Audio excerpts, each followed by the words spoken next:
For 500 bucks, you cannot build a better PC than this. And it has a pretty interesting hardware combo, having an Intel Arc GPU and a Ryzen X3D CPU. Pretty strange combo. I haven't seen it on the internet anywhere, especially not from big YouTubers. But this, if you buy everything used, is absolutely crazy, because I recently reviewed the Intel Arc B580 in 2026, and this card is insane. They go for so cheap, you can pick one up for about 150 bucks, anywhere from 150 to 180 bucks in my opinion. And they are faster than an RTX 5060 and also overclock and undervolt better. They can be extremely efficient, allowing you to use even a 300 watts PSU with them if you really want to. And they're perfect for 1080p competitive gaming, but also for 1440p single player gaming. So once we found a GPU that's so good, the only thing left is to build the PC around it. And that's what I've done here today. Now I went ahead and bought on the used market a CPU, motherboard and RAM combo for a very cheap price. I paid 250 bucks for a Ryzen 7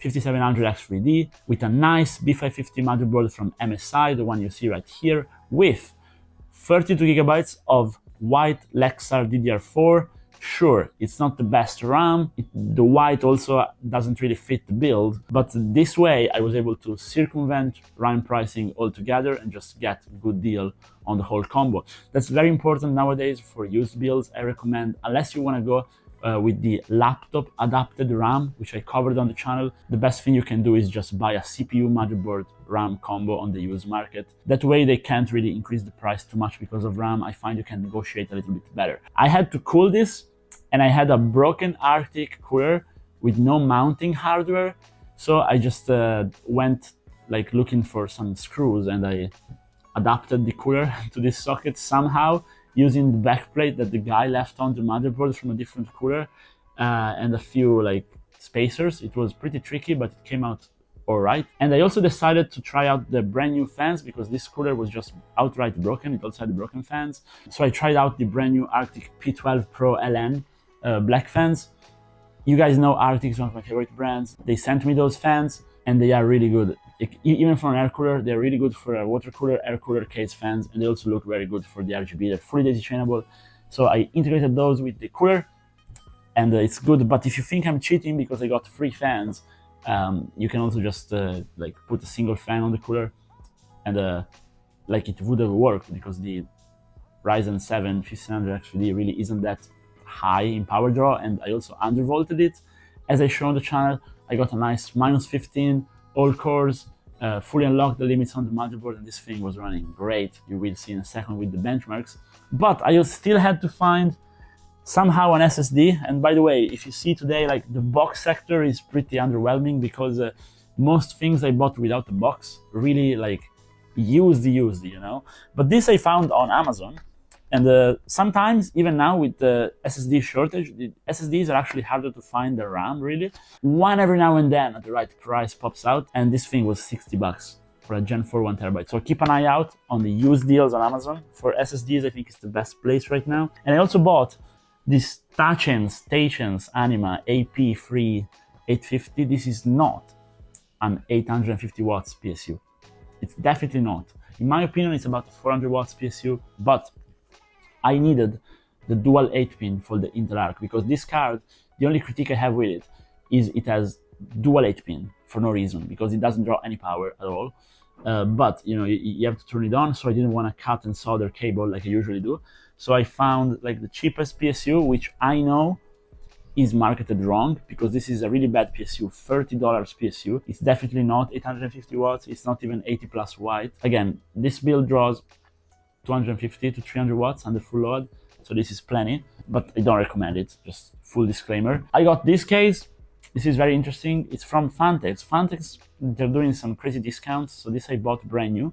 I think a brand new case really helps you sell your computer, but if you're building this for yourself and you want to save money, there's plenty of like 20 to 30 bucks cases on Marketplace you can buy.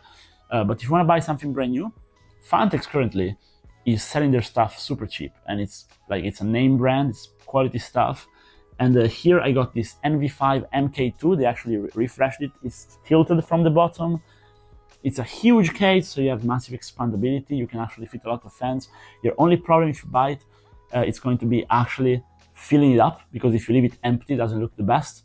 So I got this triple kit still from Phanteks, and those are wireless fans. So you have a single cable coming out, which connects straight to the motherboard and all synchronizes. And then I put an Arctic fan on the back, and somehow I fill the case up. So this build looks very premium. I could have made it look a lot less premium and saved some money if I actually went, again, with a used case. But especially if you're selling the computer in the end, which I plan to do.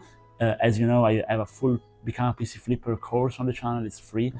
And yeah, this like makes the PC looks a lot better, and actually makes it look like it should for the performance it has, because again, this thing is really fast, and now we can finally talk performance.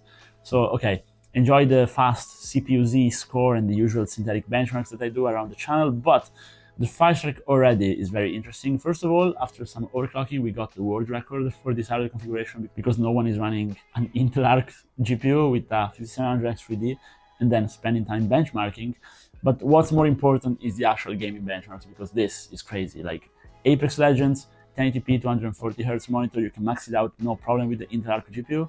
And of course, Apex is really sensitive to the 3dV cache, so that helped a lot. Warzone is a little bit worse optimized, but if you play multiplayer instead of Warzone, you can do 240Hz there as well.